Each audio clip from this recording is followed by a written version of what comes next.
तर आदित्य ठाकरेंच्या मतदारसंघातील कोळी बांधवांनी शिंदेंच्या शिवसेनेमध्ये पक्षप्रवेश केलेला आहे। वरळी कोळीवाड्यातील प्रल्हाद वरळीकर यांनी शिंदेंच्या शिवसेनेमध्ये प्रवेश केलाय। उपमुख्यमंत्री एकनाथ शिंदेंच्या उपस्थितीत हा पक्षप्रवेश सोहळा आता पार पडलेला आहे।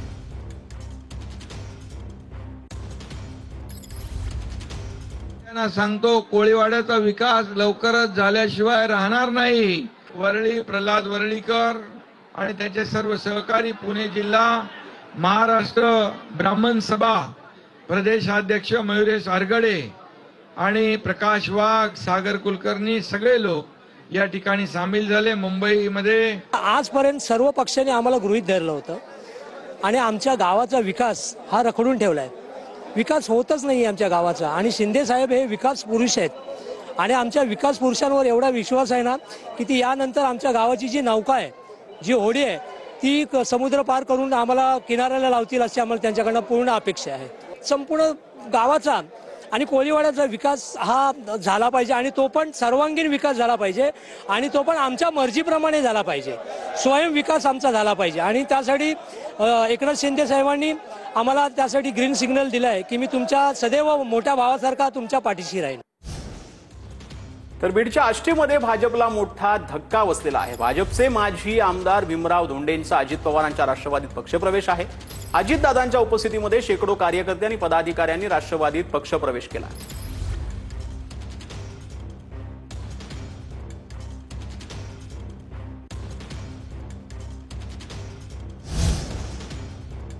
तर बदलापूरमध्ये मवी आणि मनसे एकत्र लढणार आहे। 25 ते 30 उमेदवार ठरले आहेत। उद्या चित्र स्पष्ट होणार आहे। खासदार बाळामामा म्हात्रे यांनी ही माहिती दिली आहे। बदलापूरमध्ये सत्ताधाऱ्यांमध्ये भांडण सुरू आहे। बाळामामा म्हात्रे यांनी ही प्रतिक्रिया दिली आहे। दोघांच्या भांडणात आमचाच लाभ होईल असं देखील बाळामामा म्हात्रेंनी म्हटलं।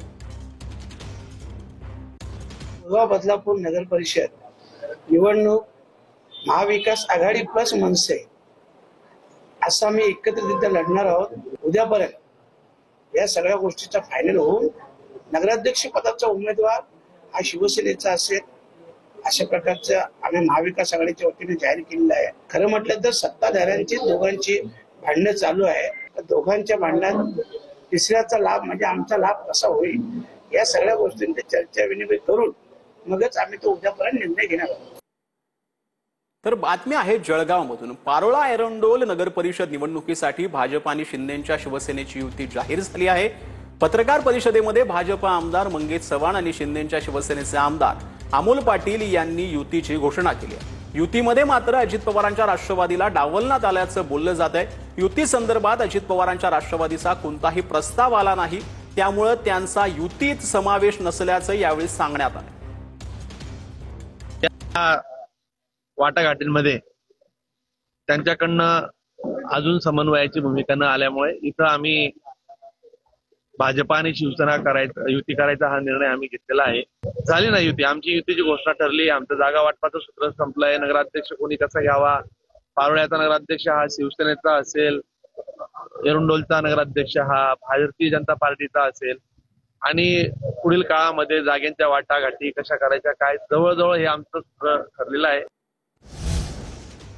तर सूर्यकांत दळवींना अर्धवट ज्ञान आहे असं योगेश कदम यांनी म्हटलेलं आहे। योगेश कदम यांची सूर्यकांत दळवींवर टीका पाहायला मिळते। रस्त्याचं खातं शिवेंद्रराजे भोसलेंकडे आहे, दळवींची टीका शिवेंद्रराजे भोसलेंवर होती का असा सवाल योगेश कदमांनी केलाय। तर योगेश कदम मंत्री असताना देखील कोकणात सर्वाधिक खड्डे असल्याची टीका सूर्यकांत दळवींनी केली होती।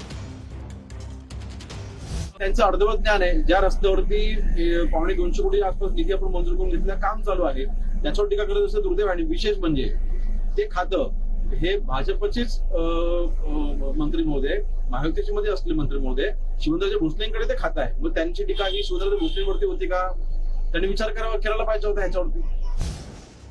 तर कामशेतमधील वारकरी दिंडी अपघाताची एकनाथ शिंदेंकडून दखल घेण्यात आलेली आहे। शिंदेंनी व्हिडिओ कॉलद्वारे सर्व जखमींशी संवाद साधला। अपघातग्रस्त वारकरी बांधवांवरती निःशुल्क उपचार होणार आहेत। वाहनानं धडक दिल्यानं दिंडीतील 10 वारकरी जखमी झालेले आहेत।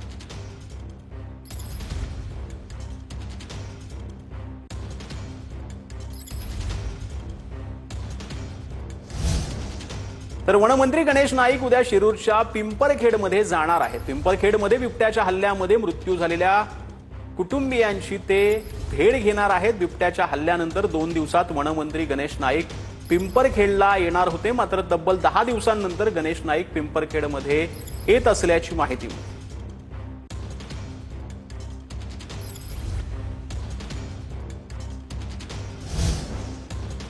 तर 6व्या राष्ट्रीय जल पुरस्कार 2024 मध्ये महाराष्ट्र सर्वोत्तम ठरलेला आहे. राष्ट्रीय जल पुरस्कार 2024 मध्ये महाराष्ट्राची विशेष कामगिरी पाहायला मिळते. उपमुख्यमंत्री एकनाथ शिंदेंनी ट्विट करत ही माहिती दिलेली आहे. तर उपमुख्यमंत्री एकनाथ शिंदेंनी काय ट्विट केले ते आपण पाहूया. 6व्या राष्ट्रीय जल पुरस्कार 2024 मध्ये महाराष्ट्र राज्याला देशातील सर्वोत्तम राज्य म्हणून घोषित करण्यात आलंय, असं एकनाथ शिंदेंनी आपल्या ट्विटमध्ये म्हटलेलं आहे. महाराष्ट्रासाठी अभिमानाचा क्षण आहे. जलसंपदा, नदी विकास आणि गंगा पुनरुज्जीवन विभाग, जलशक्ती मंत्रालय यांच्या वतीनं आयोजित 6व्या राष्ट्रीय जल पुरस्कार 2024 मध्ये महाराष्ट्र देशातील सर्वोत्तम राज्य म्हणून घोषित करण्यात आलेला आहे. पंतप्रधान मोदीजींच्या दूरदर्शी नेतृत्वाखाली महाराष्ट्रानं जलसमृद्ध भारत या ध्येयाच्या दिशेनं महत्त्वपूर्ण पाऊल उचलल्याचं एकनाथ शिंदेंनी म्हटलं.